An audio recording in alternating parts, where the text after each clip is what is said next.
Hey guys, welcome back to today's video. Today is Monday, September 16th, 2024, and today we are going to be taking a look at a 2024 Electoral College map and a conversation around what a 6-point lead nationally might look like when it comes down to a Kamala Harris-Donald Trump matchup.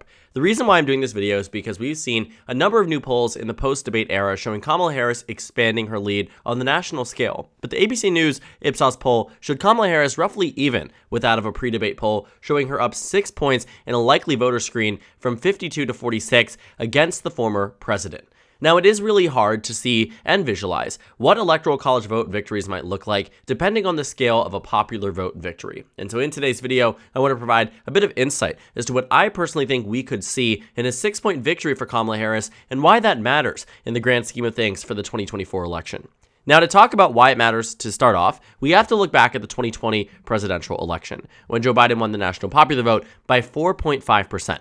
Now, this national popular vote victory wasn't the largest percentage we have seen in American history, but it was one of the largest raw vote number differentials between a winning candidate and a losing candidate when it comes down to the popular vote. And in the 21st century, it was in fact the largest delta between the two, ranging even further than what we've seen in some previous strong elections, and not to mention the fact that Joe Biden and Donald Trump, for their respective parties, received the most amount of votes ever cast for a Republican or Democrat, obviously depending on the candidate, in United States history. And so raw vote number went up quite significantly in 2020 in comparison to previous elections. It was the highest turnout in a presidential election we have seen since the sinking of the Titanic, even before then, in the year 1900. And so over 100 years passed, 120 years roughly, before we had seen turnout again in 2020 that rivaled that of the early 1900s. Now, the 2024 election could also look very differently depending on who's, what's going to happen in some of these states, right? Depending on how the campaigns really pan out in the battlegrounds. But ultimately, a 6-point victory nationwide, I'm sure you can understand from looking at a 2020 electoral map,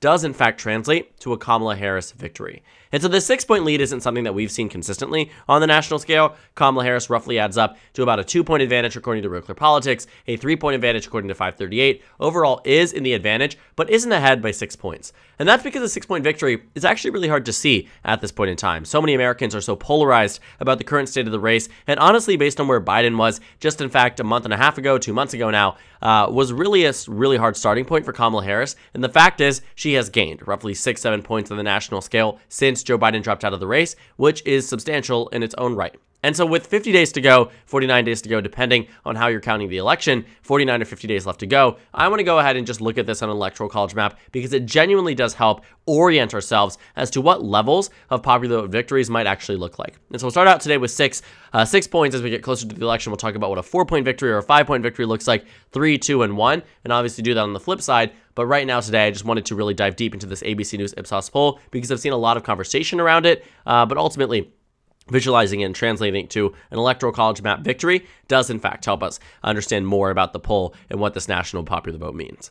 And so obviously we're going to characterize all of the states that we expect Kamala Harris to do well in. We're going to expect her to do really well in a number of these safe Democratic states that isn't really and really has never been a point of contention for national Dems. So states like New York, states like Illinois, states like California aren't going to be competitive, and we're not going to be competitive no matter what. Kamala Harris is winning them. She's also probably going to win a state like Maine at large by a safe margin. I just actually did that yesterday in my prediction on its own. And so I really do stand by that call and prediction that that state and district would be characterized as safe blue. A 6-point national victory, too, would probably be enough to nudge over states like Colorado into the safe Democratic column. Back in 2020, they went to Joe Biden by 13.5%, roughly 1.5% away from being a safe blue state. Trended left in 2022, went 15 points to the Democrats in a red wave year in theory, but also a more mediocre year for Republicans, but also Democrats. And so for Democrats to really run up the numbers there in the governor's race, in the Senate race, really have high expectations here for Democrats, Kamala Harris would probably win it by a safe margin,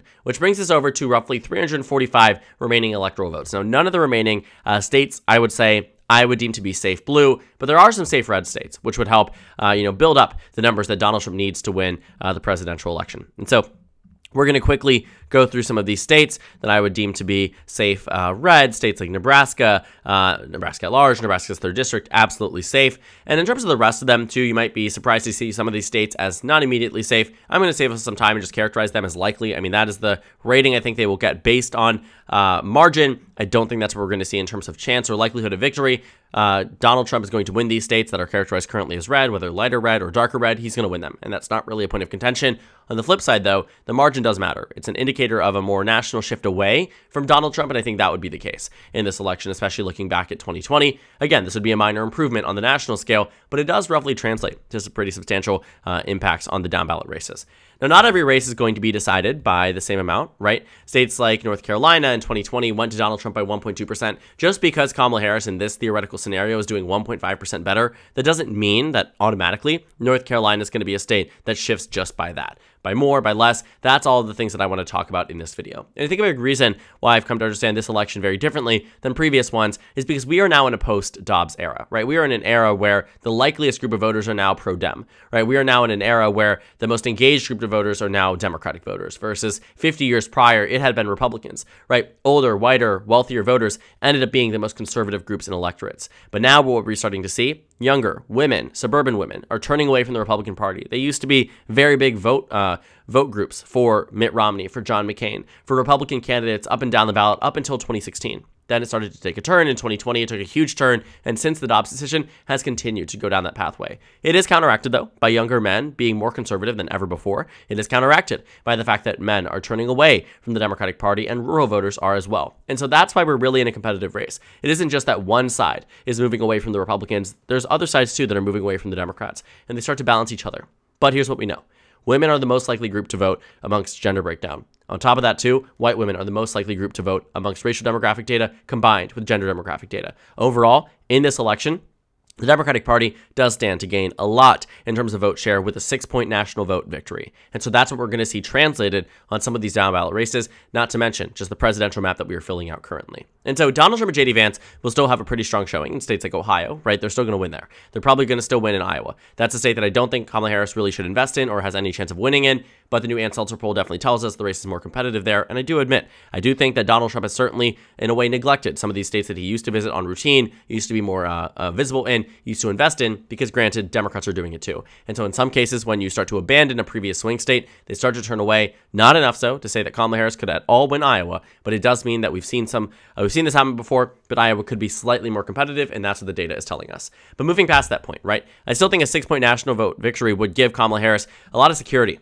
in states like Minnesota and Nebraska second, and in New Hampshire, and in Virginia, and in New Mexico. That would be enough for me to say, at face value, these states are likely blue. And I think that isn't really up for contention. In a normal electoral map where she's winning by 3, these states are also likely blue. There's a lot of room to fall here for the Democratic Party. But they're short up. New Mexico becomes an 11, 12, 13-point victory. Minnesota becomes a double-digit victory. Virginia stays a double-digit victory. And New Hampshire becomes more close to 9 and 10 points instead of 5 or 6 points. So what does that mean? It means Kamala Harris would probably win in states like Wisconsin, Michigan, and Pennsylvania, and win them all by lean margins. Potentially win Michigan or Wisconsin by a likely margin, but as of right now, I'd say a 6-point national victory is still going to keep these in the lean category. But what it also does too, of course, in giving her the Electoral College victory, is take some other states, right? States that I would say right now, we're going to go ahead and say Donald Trump wins in a state like Texas. But it means Kamala Harris does in fact win in a state like Georgia, probably by a lean margin. She's expanding off the 2020 electoral map. She wins in a state like Nevada by a lean margin, expanding off the 2020 electoral map, and wins in a state like Arizona, expanding again further. But this 6-point national victory doesn't mean that now all of a sudden where we are in the national electorate is going to translate to just victories in the states that Biden won. I also think, too, what we're going to find is that a state like North Carolina will, in fact, be a lean margin for Kamala Harris. It'd be probably on par with that of Georgia or Arizona, which is really, really a strong showing, right? Even when Barack Obama won the state of North Carolina back in 2008, this wasn't a state that went overwhelmingly to the Democratic Party. It was a state that went by 14,000 votes by a margin of less than 1%. Even Indiana voted more for the Democrats than North Carolina. 4 years later, we would see Indiana go 9 points for the GOP and North Carolina by just a few. And then, 8 years later, we saw in 2020 that Indiana went 19 points for the Republicans, North Carolina by just a point. And so to put that all into context, North Carolina is a state that has been very resistant to Democratic victory, whether on the presidential level or on the senatorial level, or really on any other level besides gubernatorial. North Carolina is not prone to electing Democrats at anywhere on their ballot. And so North Carolina right now is a state that if Kamala Harris is to win nationally by 6 points, I do in fact think that we're going to see a margin of victory here for Kamala Harris beyond a singular percentage point. Another thing, too, that I think would be quite interesting is that I do think in this circumstance where you're seeing a 6-point national lead, Kamala Harris narrows down Florida to being a lean state. My previous predictions had it at likely. My most recent one moved it down to about 4.5 to 5 points, which is just narrowly at that lean point. I wanted to really put that distinction out there because I think Kamala Harris is narrowing down some states like Florida, really driving out more of the Democratic base here. But ultimately, still, Donald Trump's going to win it. In this circumstance, right, he's winning it by 2 or 3 points, which again would be on par with 2020. But given the consistent rightward trend, Democrats would really be backpedaling where the Republicans were, really starting to gain back momentum, gain back that support. I'm not saying that they're going to win it. Even a 6-point victory, I don't have Democrats winning Florida, but it still is a state that could show some future progress later down the line. And so for Maine's 2nd district, I'd also say is a lean red district. That one really shouldn't shock you too much. That was my most recent prediction.